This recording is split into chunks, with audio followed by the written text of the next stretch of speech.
Kureci ayin ser bilindim Ez nayem tirsandin Ketme naf kefeste divarên zilmê hatin şikandin Bo herdlekî kurt kulê cîhan eledi de Bo xelkê min ê dildar ku hêviye bi min girêdi de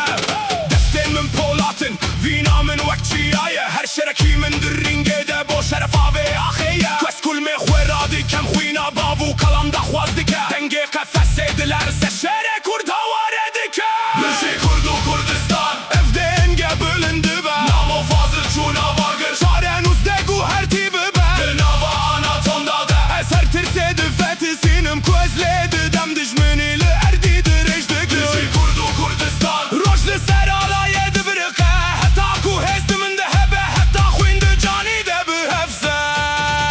Gotin tu nikarî Tu jî kîjan welatî hatî bira Niha li Los Angeles û UFC Herkes dizane navê me li kura Gîlotîn, Anaconda Kulma çepeye herî giran Ez pire dişkênim rêya min ber bi ser keftine ve her rûnan Kefesa herî mezin li benda min edê niha bi teqe Herkes sêli dijî min rabe Deli ber min çok bide erdê Tu hîsa vê zorê dikî Ez tenê hêzê hîs dikim Mala min wek sterkekê di şeva tarî deronî dike Bijî Kurd û Kurdistan Ev dengê bilind dibe Namo fazil çûna vagir Çare nûz deg û hertî bibe Di nava Anaconda de Ez her tirsê di fetisînim Ku ez lê didem dijminî li erdî dirêj dikim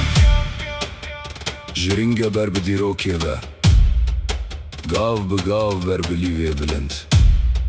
Kurdiş monster Şewkan û hat ser vê gund Tu vî dengê basî vîsî Er dibin piyan dediler üze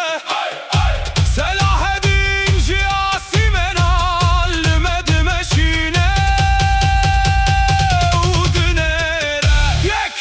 du du, se, go Namo Namo, namo Her dem bir rûmet Heta dawiye